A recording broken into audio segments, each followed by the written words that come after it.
son, oui, je pense que c'est bon. Donc la présentation aujourd'hui de la charte, hier j'étais au même endroit, à la même place, c'était la remise par la région des labels Ville et Village Fleuri, qui n'est plus un label de fleurissement, mais un label d'environnement, puisque 80% des critères sont des critères environnementaux. Et aujourd'hui, je vais vous présenter la charte sous peut-être un œil nouveau, mais aussi vous raconter une aventure, parce que démarrer cette charte, c'est une aventure technique, mais également une aventure humaine. Alors, c'est pas du jour au lendemain, effectivement, que les services de département ont engagé cette démarche. On l'a formalisé en 2006. En 2006, on a parlé de gestion différenciée des aménagements. Alors, quand on parle des aménagements, l'espace vert du département, c'est pas anodin. Ça représente 38 collèges, ça représente 1000 hectares de forêts qui sont maintenant classées réserve biologique intégrale. C'est pratiquement 120 hectares de parcs et jardins, donc avec un entretien soutenu. Ce sont des grandes bases de loisirs que vous connaissez sans doute, c'est Gurson, Saint-Estèphe, Roufiac, la Gemaille, mais également des parcs historiques, notamment le dernier qu'on vient de réhabiliter, le parc du domaine de Campagne. En 2007, on a parlé de gestion raisonnée des dépendances vertes sur les routes départementales. Ça, c'est un enjeu très fort. On a été en 2008, le premier département français à avoir été au zéro herbicide sur les routes départementales.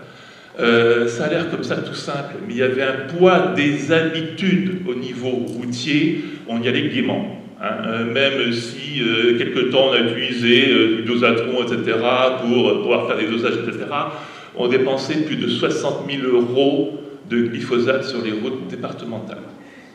Donc on pouvait faire quelques économies déjà. Donc, déjà en mettant le doigt sur certains éléments économiques et notamment la santé, très rapidement les agents ont compris les enjeux qui étaient avant tout leurs propres enjeux, au-delà effectivement d'utilisation des pesticides et de la pollution. Moi j'ai encore des images hier, je dirais, on le voit encore dans des communes, malheureusement, du personnel avec effectivement la lance, ils sont assis dans le camion, ils fument la cigarette, aucune protection.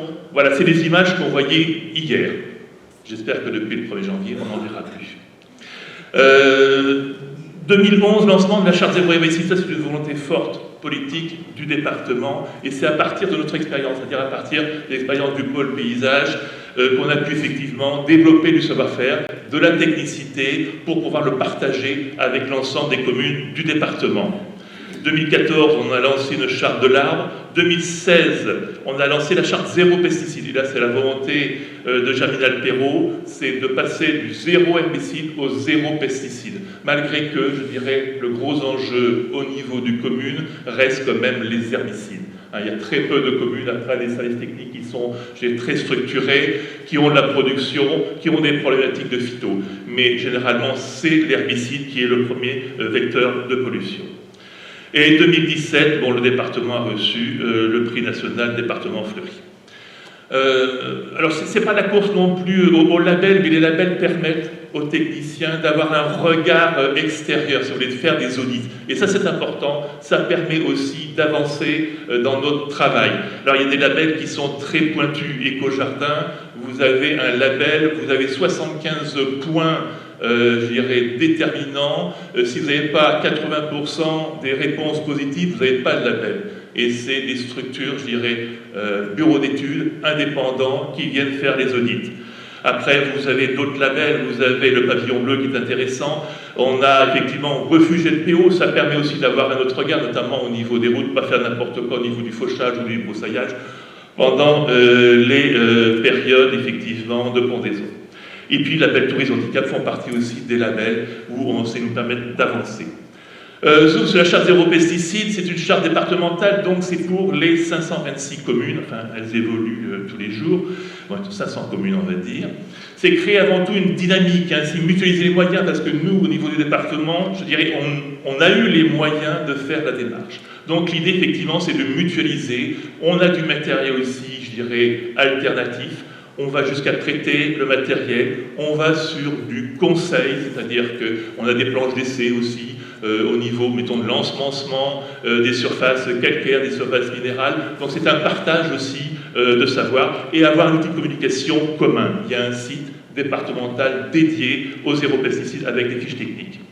C'est inciter chaque collectivité à être acteur de sa préservation de ses ressources, c'est-à-dire que les communes qui n'ont pas anticipé au 1er janvier, effectivement, le zéro pesticide, ils sont devant, je dirais, un monument. Hein. Si on n'a pas anticipé depuis plusieurs années, si on n'a pas développé du savoir-faire, de la technicité ou un autre regard, effectivement, sur la gestion de son patrimoine, de son espace, c'est très compliqué pour les communes du jour au lendemain, effectivement, d'abandonner les phytos.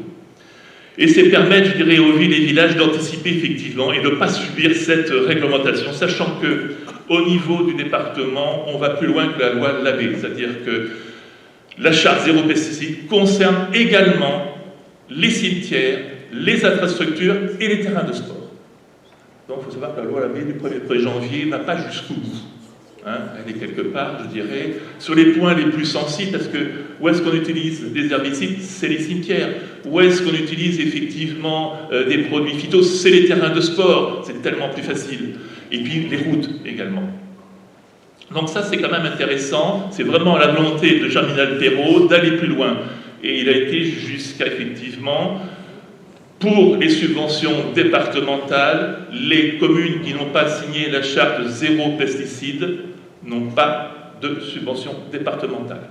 Donc c'est quand même un engagement fort du département. Et puis on a également des partenaires, l'Agence de l'eau, l'ODEMA et le CNFPT pour les formations qui nous accompagnent. Alors les collectivités qui signent la charte, de la part de la collectivité, c'est d'abord former le personnel. Moi j'insiste beaucoup. Les agents communaux, le métier de jardinier est un métier de compétence, est un métier de technicité, et ça je crois là on l'a trop longtemps oublié, et il faut en revenir. Il y a des fondamentaux. Pour les jardiniers, l'agronomie c'est le fondamental. Si on ne connaît pas effectivement les sols, on n'ira pas plus loin.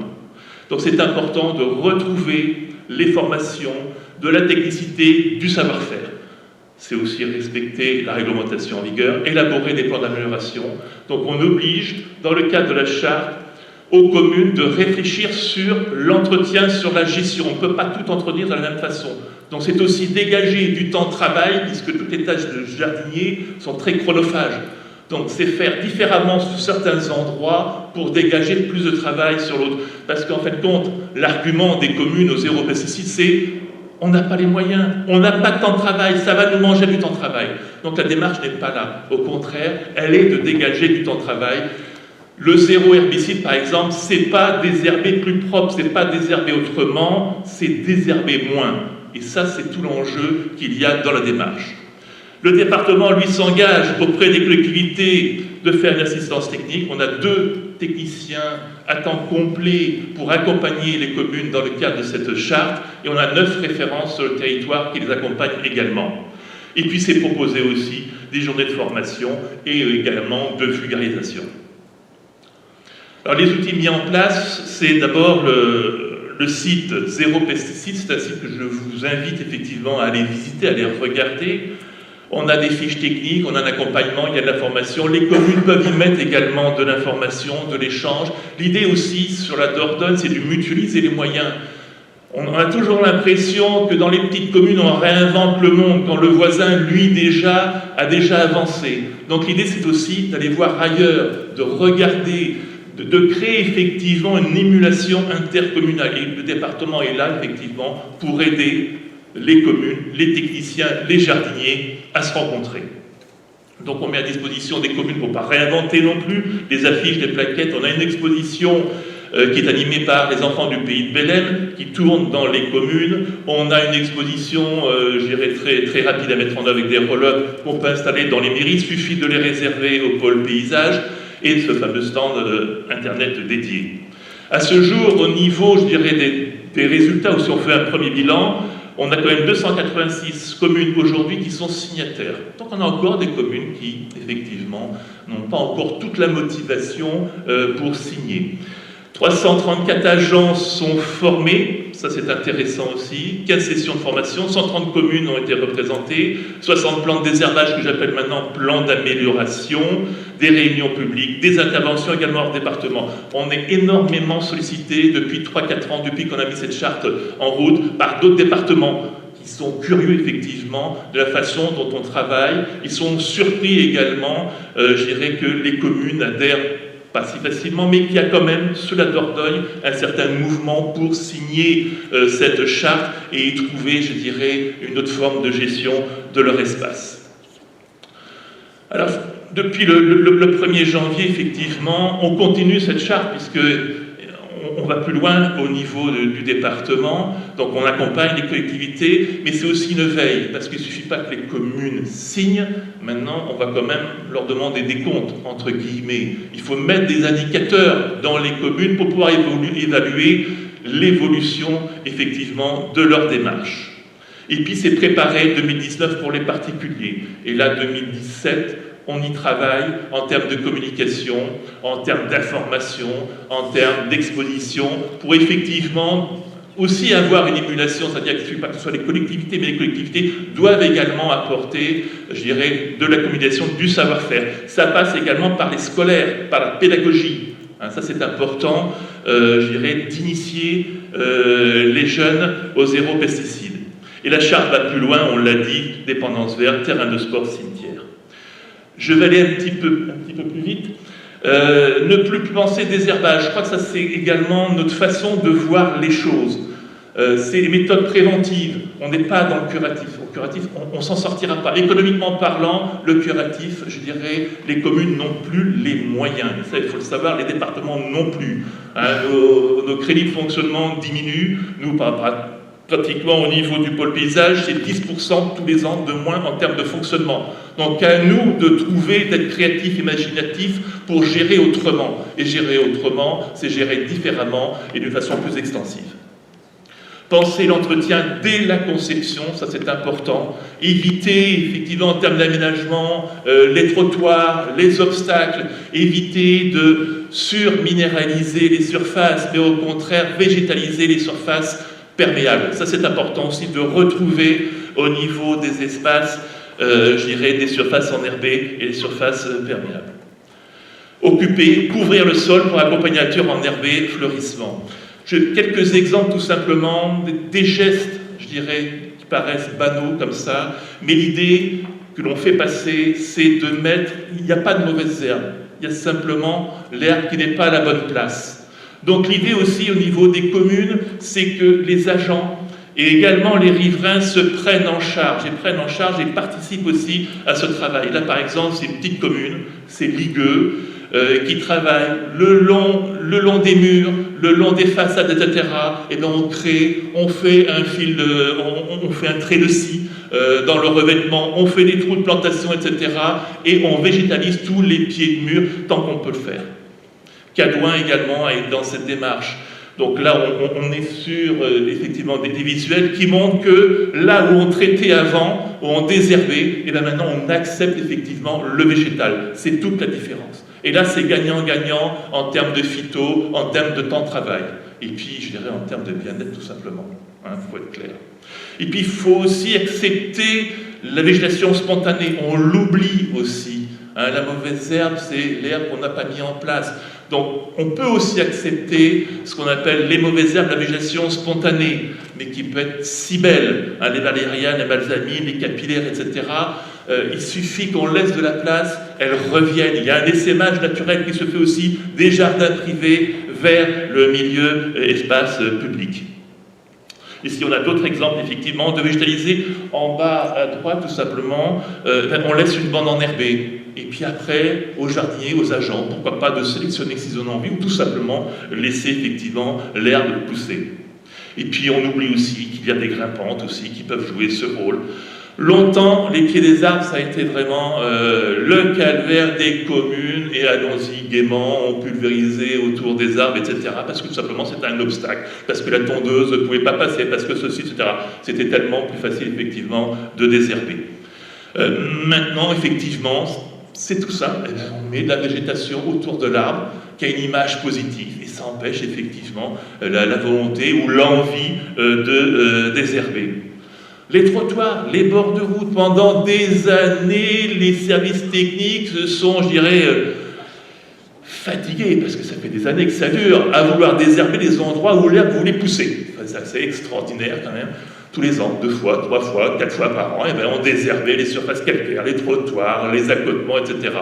C'est quand même plus simple de les enherber, de passer la tondeuse ou de les faucher. Et puis lorsqu'il y a vraiment un passage piéton, vous avez les structures de chaussées, de trottoirs qui sont existantes, donc c'est porteur. Le cheminement, le sentier se fait naturellement effectivement sur l'accotement ou sur le trottoir. Mais le végétal reprend ses droits dans la cité. Et les cimetières. Les cimetières, je dirais, ça a été vraiment, c'est le cheval de bataille. C'est là où on faut aller vraiment plus loin. C'est le premier consommateur. Ce sont les cimetières. Ce sont des milliers de litres de désherbants dans les cimetières. Donc là, c'est tout un travail, non seulement, je dirais, de jardinier, mais c'est aussi un travail culturel.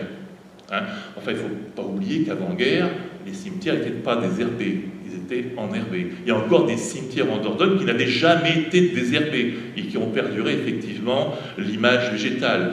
Le cimetière jardin, le cimetière paysager que l'on voit dans d'autres pays européens. Donc cette image de cimetière désherbé, propre, comme on dit, vraiment demande du travail, du temps, c'est chronophage, et l'idée, c'est progressivement, effectivement, d'enherber. C'est pas forcément de tout enherber, il peut y avoir des structurantes qui restent minérales, mais minérales de qualité, pour éviter les fissures, etc. Donc il y a une possibilité, il y a des techniques qui existent, les mélanges terre-pierre. Vous avez également des semis, des semences, des choix de variétés qui permettent d'aller plus loin. Je ne rappelle pas les enjeux écologiques, effectivement, du cimetière, les enjeux économiques également, mais les enjeux sociaux.